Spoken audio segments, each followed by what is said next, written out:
जलधारा शिव प्रियः, यह कथन भगवान शिव की पूजा के लिए अत्यंत ही उपयुक्त है। भगवान शिव जलधारा मात्र देने से मनोकामनाओं को पूर्ण कर देते हैं। भगवान शिव को कामना भेद से किन मंत्रों से जलधारा, दुग्धधारा, घृतधारा, मधुधारा, तैलधारा, इक्षुरस धारा देने पर क्या क्या फल प्राप्त होते हैं, आज की इस वीडियो में हम जानेंगे। इससे पहले भगवान शिव की विभिन्न पुष्पों, अन्नों से पूजा तथा उनसे प्राप्त होने वाले फलों की 5 वीडियो आ चुकी हैं, जिन्हें आप आई बटन में जाकर अथवा हमारे फेसबुक पेज पर जाकर देख सकते हैं। आइए इस वीडियो का शुभारंभ करते हैं। ब्रह्मा जी नारद जी से कहते हैं, विधान पूर्वकम पूजाम कृत्वा भक्त्या शिवस्य वै पश्चाच्च जलधारा ही कर्तव्या भक्ति तत्परैः। अर्थात विधि विधान से भगवान शिव की पूजा करके तब उन्हें जलधारा समर्पित करना चाहिए।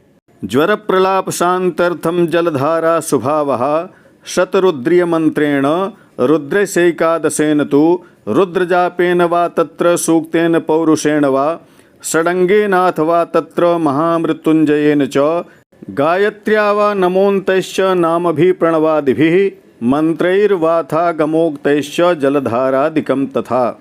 अर्थात सन्निपात ज्वर की शांति के लिए भगवान शिव को शतरुद्रीय मंत्र से, एकादश रुद्र से, रुद्र मंत्रों के जप से, पुरुष सूक्त से, 6 ऋचा वाले रुद्र सूक्त से, महामृत्युंजय मंत्र से, गायत्री मंत्र से अथवा शिव जी के शास्त्रोक्त नामों के आदि में प्रणव और अंत में नमः पद जोड़कर बने हुए मंत्रों से जलधारा देनी चाहिए। अर्थात यदि कोई ज्वर आदि से पीड़ित है तो उसके लिए बतलाए गए विभिन्न प्रकार के मंत्रों में से किसी भी एक विधान से भगवान शिव को जलधारा समर्पण करने से ज्वर की शांति हो जाती है। सुख संतान वृद्ध्यर्थम धारा पूजनमुत्तमं नाना द्रव्ये शुभैर्दिव्ये प्रीत्या सद्भस्मधारिणा घृतधारा शिवे कार्या यावन मंत्र सहस्रकम तदा वंशस्य विस्तारो जायते नात्र संशयः। सुख और शांति के लिए भगवान शिव की जलधारा के द्वारा पूजा को उत्तम कहा गया है। उपासक को भस्म धारण करके नाना विधि से शिव की पूजा करके शिव सहस्त्र नाम के द्वारा भगवान शिव पर घृत की धारा देने पर वंश का, कुल का विस्तार होता है। इसी प्रकार 10,000 मंत्रों द्वारा यदि शिव जी की पूजा की जाए तो प्रमेह रोग की शांति हो जाती है। यदि कोई नपुंसकता को प्राप्त हो गया है तो उसे घी से भगवान शिव की पूजा करनी चाहिए। प्राजापत्य व्रत करके ब्राह्मण भोजन कराए, इससे उसकी नपुंसकता नष्ट हो जाती है। केवलम दुग्धधारा च तदा कार्या विशेषतः शर्करा मिश्रिता तत्र यदा बुद्धिजडो भवेत् तस्य संजायते जीव सदृशी बुद्धिरुत्तमा यावन मंत्रायुतम न स्यात् तावत् धारा प्रपूजनम।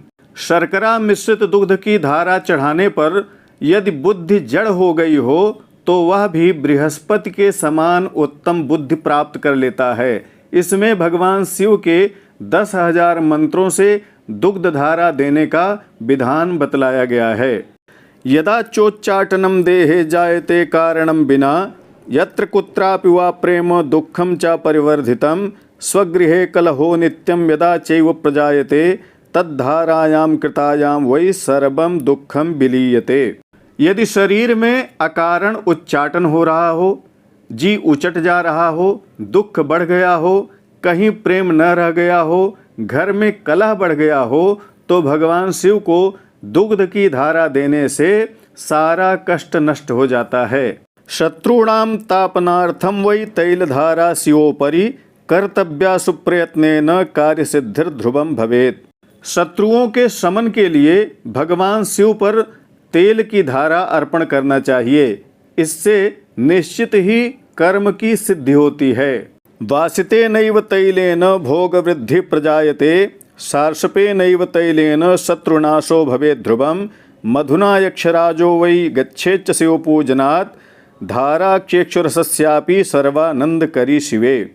सुगंधित तेल की धारा अर्पित करने पर भोगों की वृद्धि होती है। शहद से धारा अर्पित करने पर राजयक्ष्मा नामक व्याधि दूर होती है। गन्ने के रस से धारा देने पर संपूर्ण आनंद की प्राप्ति होती है। धारा गंगा जलस्यैव भुक्ति मुक्ति फलप्रदा एताः सर्वाश्चया प्रोक्ता मृत्युंजय समुद्भवा तत्रायुत प्रमाणम ही कर्तव्यम तद्विधानतः कर्तव्यम ब्राह्मणानां च भोज्यम वै रुद्र संख्या। गंगा जल की धारा तो भोग और मोक्ष देने वाली कही गई है। ये जो भी धाराएं बतलाई गई हैं उन्हें मृत्युंजय मंत्र से चढ़ाना चाहिए। उक्त मंत्र का 10,000 जप द्वारा धारा देनी चाहिए। तदुपरांत 11 ब्राह्मणों को भोजन कराना चाहिए। इस प्रकार से भगवान शिव को विभिन्न पदार्थों से धाराभिषेक करने पर विभिन्न फल प्राप्त होता है। वीडियो को लाइक, शेयर तथा कमेंट में हर हर महादेव लिखना मत भूलिएगा। प्रामाणिक व्रत पर्व त्योहार, ज्योतिष, वास्तु तथा ग्रह बाधा निवारण संबंधी जानकारियों के लिए बने रहें हमारे साथ। नमस्कार। जय विश्वनाथ।